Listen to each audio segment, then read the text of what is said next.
Earlier this year at the BPAMA meeting, BPAMA donated more than $300,000 to a group called In Our Backyard to fight human trafficking. It is a continuation of long-term work that BP marketers and others have done to make a difference in this important issue. That's what we're going to talk about today. So joining us for our conversation, we have Chris Elliott. He is Executive Director of BPAMA, and Cheryl Csiky. She is Executive Director of In Our Backyard. Thanks for joining us both today. And Cheryl, I want to start off with you. I've known In Our Backyard and working with In Our Backyard for probably a decade now. Then it starts to get a little confusing because you have In Our Backyard, you have Convenience Stores Against Trafficking. Can you kind of walk through what your programs are and why it is so important to address the issue of human trafficking? Yeah, so In Our Backyard, we're highly volunteer-based, and our mission is to fight human trafficking by linking arms across America. And we focus on prevention and awareness because we believe that, no one should be trafficked in the first place. There's lots of aftercare resources out there.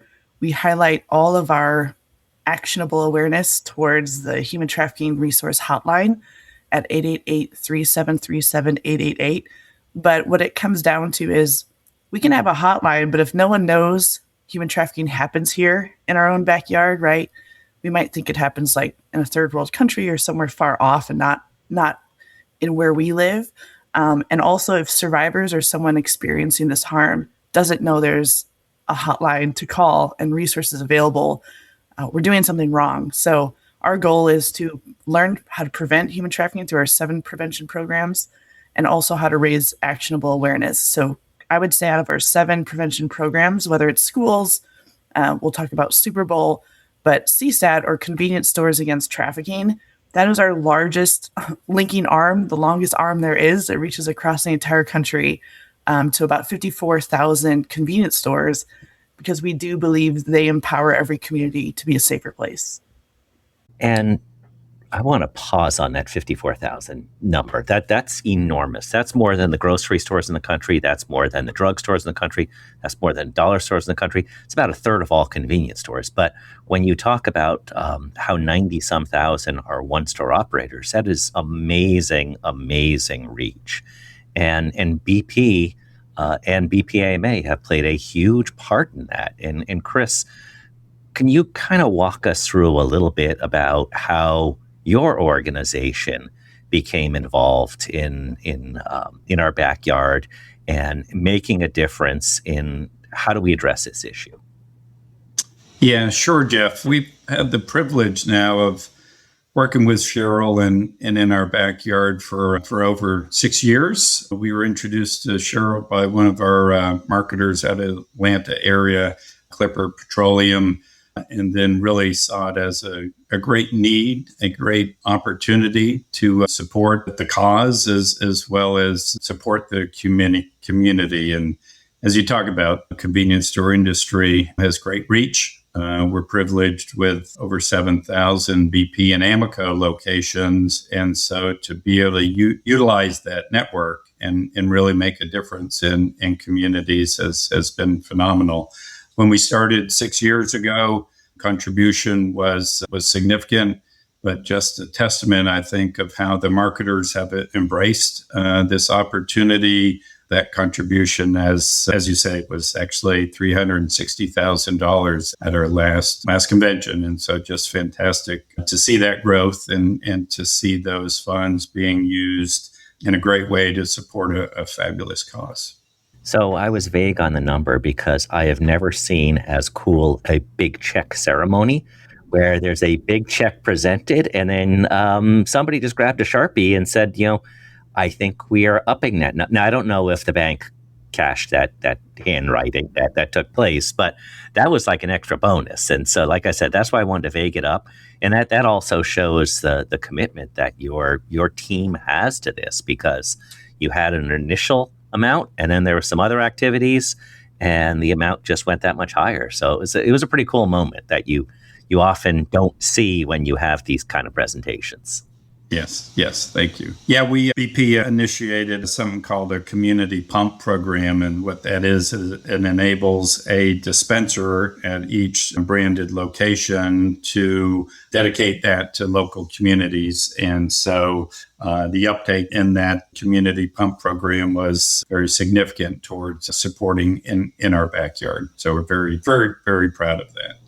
And what I like about those programs, or not what I like, what is cool about those programs is it's an opportunity to tell something about something that matters that somebody may not know about, because the average person fuels up every 5-6 days. And during that time, they can do a couple different things. They can stare at their feet, they can stare at their phones, they can stare at somebody else's feet. It's probably weird if they stare at somebody else's phones, but there's not much you can do. There's things you can read, etc. And so this gives somebody a chance to learn about something in addition to making a difference. So we're unique in our industry in that there's a few minutes where people have the chance to slow down and read something and get engaged in something. And we've also seen that this is something that matters. And I've talked about this in the past. We have done message testing, just looking at what do people think about various issues. And one, we asked prospective employees, how would you rate these things in terms of how important it is to your job?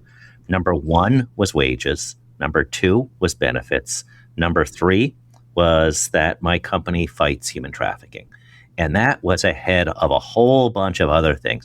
And these were 25 messages. So it wasn't just dedicated to community things. Of course, wages and benefits are going to pop for employees.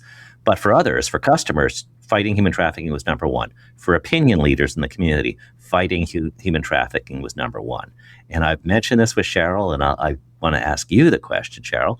But a couple months ago, end of last year, right before Christmas, I'm driving down the street, Falls Church or Alexandria, Virginia.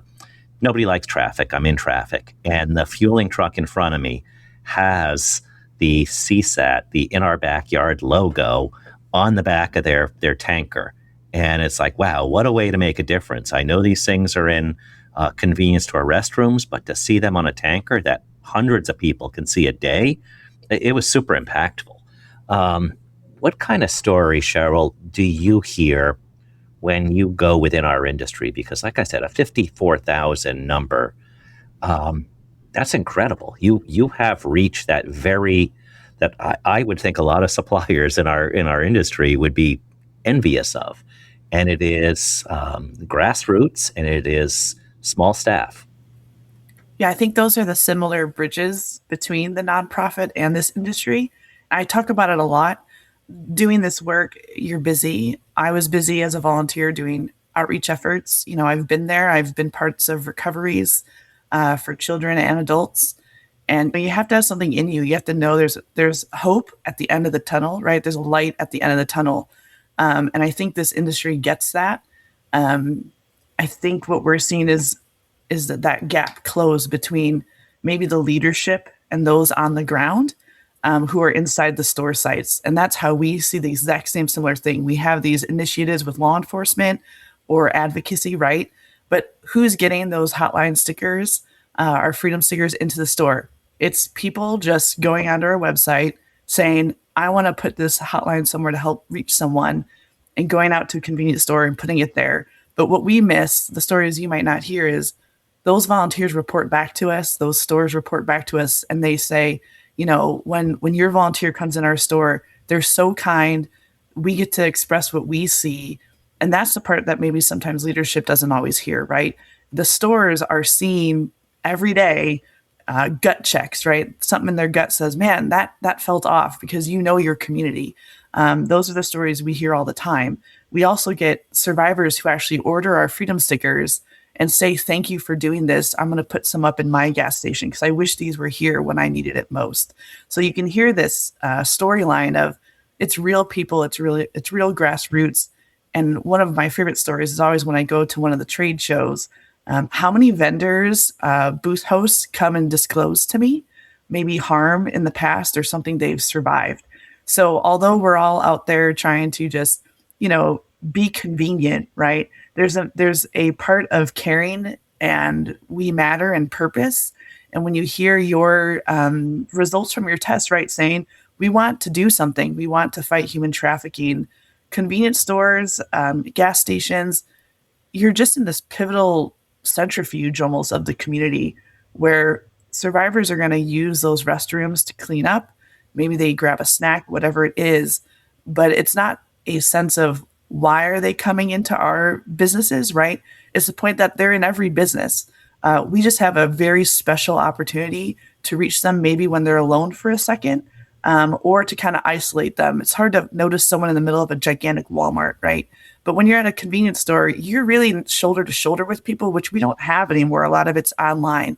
So there's just a strategy that we can take advantage of and really use it for good to either get that messaging out and educate folks, because you reach so many people through how many thousands of transactions a day, and help prevent it. But at the same time, we really are reaching survivors and employees. Our teams out there between convenience store industry and our volunteers, about 1,000 a year, are working together saying, please keep doing this. So we always say the challenge is tell 3 people you know, and someone might be someone like we saw at Atlanta Super Bowl, where it's just someone from Clipper who's like, I want to do more. I want to tell more people about it. And Clipper telling BP is that story. It's that story of hope to expand it. So everyone should be doing this. The question is, why aren't you doing this, right? It's free. We can do it together. And it's just this positive feeling of we're doing it together. We're doing good work together. And I was going to mention that stickers are free. And the reason they're free is because of donations from those like BPAMA. So that's the critical link. They have fundraisers. They collect money. They allow these free stickers to go out, which tells survivors not only is there a way out, but even if it's not their thought process at today's a day, it says somebody's thinking about me. And sometimes it's not as impactful, but it is impactful when somebody's just having one of those days, whoever you are, when somebody, you just kind of get a sense, hey, that's nice. They're looking out for me. There is a place when I am ready. And I'm glad you mentioned the Super Bowl 6 years ago, because CNN did great coverage of our industry, Clipper and some others who are making a difference. And that was when the Super Bowl was in Atlanta. Chris, can you talk a little bit about, like, one of the things, my job is to protect our industry's image. So initially, my first reaction is when I hear something that doesn't make you smile, you say, well, how is that going to fit with our brand? And really, the way it fits in talking to Cheryl and team is we talked a lot about how we're eyes and ears and how we make a difference in communities. And Cheryl, if you want my job someday, you can do it, because you just gave a great pitch for why convenience stores matter. But Chris, how did you navigate these kind of discussions where somebody may say, hey, let's have things with, happy puppy dogs and things like that. And let's maybe not look at some issues that are more complex. Yeah, to your point, Jeff, sometimes, unfortunately, our industry is a bit stereotyped with the feeling there's a lot of nefarious type activities going on at a site and everything. And you talked about the impact that supporting something like this has on employees. I think it also creates a great feeling of goodwill, as you say, and as Cheryl so eloquently articulates it, and it's easy to see why BP got behind In Our Backyard and just spending a little bit of time with Cheryl and her passion for it. And so, yeah, I think by getting involved in something like that and demonstrating that at the site, hopefully changes some customers' opinion of maybe the industry, and gives a little bit of goodwill towards the BP and Amoco brand, as you say, where you're sitting there fueling and you see what the company's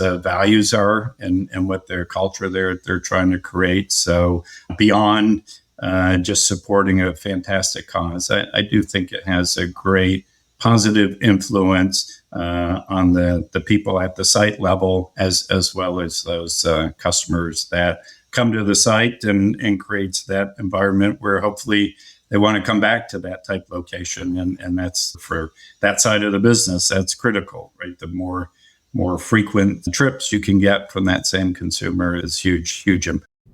And also thinking about, we joked when we started really leaning into telling our story about community and some other issues, we said it will be a 20-year overnight success, which means, give me 20 years, don't fire me for 20 years. And then people will notice. But I'll take you back 20 years. 20 years ago, if you said convenience stores are the places people seek out for amazing food, some people would say yes. It'd be tough to convince a lot of the others. 20 years ago, gas hit $3 a gallon, $2 a gallon. $2 a gallon first, and then they hit $3 a gallon. Every phone call I got from a reporter is, how much are you guys gouging and why is this happening? And by educating the public, having constant conversations, not just NACS, but other associations, BPAMA, the state associations, individual companies, suppliers. Over the past 20 years, we have gas that's $4.50 a gallon right now. And the last 3 phone calls I've dealt with from major reporters have been, so it must be tough selling fuel now because your margins are down and you might not have as many in-store sales. And it's an amazing turnaround, but it shows what's possible when an industry works together and tells a story. We're doing the same thing with food, where now you have all these heated internet discussions about, I prefer this convenience store food over this brand's convenience store food. So I've seen it just in the last few years, how we've changed the narrative, and people are much more likely to say, oh, convenience stores, they're doing a great job on this. A lot more to be done, but I think you can see that when you stick to something and you mean it, then the story becomes a lot easier to tell and to believe. And speaking of current events, we do have a current event coming up, the World Cup, and there has been a focus, Cheryl, over the last few years of talking about how major sporting events can elevate the issue of human trafficking, because unfortunately, wherever there's money, wherever there's excitement, there's also human trafficking, and there's also people that want to see what's going on, and so it's also somewhat of a trap. Can you talk a little bit about the work that your organization's doing with the World Cup coming up, and there's other summer events, there's a baseball all-star game, there's always something going on, but we'll start with the World Cup. There's always something going on. So, someone who's going to exploit someone for sex or labor, they're not going to pay them. They might withhold their documents, right? They might hold something over their head of like debt bondage, we call it. So whether it's for sex labor or both, this gets exacerbated specifically if you think of not here, right? Let's talk about international first. You would think maybe major disaster, right? Exploiters are going to come in to a town that's in disarray, offer hope, things like that. So in the United States, we have some major disasters, but all the time we might have a major event going on. So a major event is more the entertainment and money-driven value, where there's a lot of people coming. No one knows each other. There's a lot of tourism happening. So it kind of creates this, petri dish of a moment for maybe someone to exploit someone. And specifically if they're being trafficked in where they live and the major events happening there, there's more funding around security. So that's where we kind of play into what are the efforts to help fight human trafficking in that town when a major event is being hosted. So since 2009, we've done Super Bowl. Our effort is one of a kind, where we come alongside and support law enforcement and the National Center for Missing and Exploited Children. And we help identify missing children who are at a high risk of being trafficked. And sometimes they're already in those stages of being harmed. And we help just provide intelligence information to help locate that child more quickly. So we've been doing that well. About a year ago, we partnered with another tech company called Securus, and no one in the convenience industry knows them, but what they wanted was we want more law enforcement to know about this protocol, right? The strategy. So we started to add a couple more events a year. So we did MLB All-Star Game in Atlanta, and it is more grassroots. I would say, there's a definition for major event of how many people you have to have it be defined as a major event. But World Cup is like, I think 6 to 8 times, right? What a major event of Super Bowl is. So, we are a normal sized, small nonprofit, and thank goodness there's Zoom and internet, right? So we will be rallying with intelligence teams from California and also New Jersey for the final Cup game, and also with partners in Boston. And what we'll do is we'll continue to feed this information that helps them identify missing children at risk and locate them faster, and also situations of human trafficking. And all while that's going on, kind of not undercover, but, in a conference room with a bunch of laptops, right? Like, it's not super exciting, but we're feeding that information directly to law enforcement who are running operations outside in their communities. At the same time, we still will never give up on what the community can do on its own as a public community. So we will be hosting 2 missing children search events in Santa Clara again. We just did it in February. In February that morning, a team of 3 volunteers brought our missing children booklets that, BP and TA helped make. And a store clerk recognized one of those kids right away that morning. That you can't create that. You can try on the internet, you can try on Facebook, but convenience stores see a lot more people and catch people's faces more closely than others. So we always want that human to human value. So we'll host 2 more events on June 6th and June 13th in Santa Clara. So if you have any store teams in those areas and would like to receive missing children booklets, please reach out to us. Just go to www.inourbackyard.org and let us know. We'll make sure to get those to you. And from there, we use those tips live. They go directly to law enforcement, and we're all kind of tethered together for all the games through June and July quickly. It's a really huge effort that FIFA is supporting, and we're all trying to work together. And that's the beauty of these major events. It's not so much that it increases human trafficking. It increases the fight against it, right? And that's why we push to make sure these funds are used for purpose that's driven past a game, right? Our goal isn't to help in February at Super Bowl and just June and July. It's to really show that there are free resources for law enforcement, for detectives, for community initiatives. They can throw these events any time of the year. And In Our Backyard is just saying, hey, you should do this in your own backyard, and will you link arms with us and keep running that race once we're finished? And you had mentioned, it's not exciting. I've been to Super Bowl outreach, and I just want to, for the record, it's not exciting. It's not, wearing team colors, cheering, outdoors in the sun, drinking beer. It's indoors, laptops, lots of coffee in a dimly lit room. I hope there's a window, is what I say. But it's just amazingly impactful. And you tie that into the missing children outreach. It's I don't want to say it's grim, but it is dedicated legwork that makes a difference. And it's the exact opposite of what people with tickets at an event are experiencing.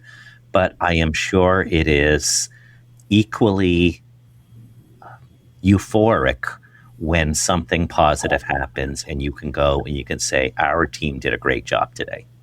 Yeah. And I have to hand it, our best volunteers who are, helping look at this intelligence information, the Georgia Association of Convenience Stores, GACS, joined us for MLB All-Star Game. So we had some, corporate guys in there and some managers, and on remote, we had some interns, volunteering for us through Morgan Oil.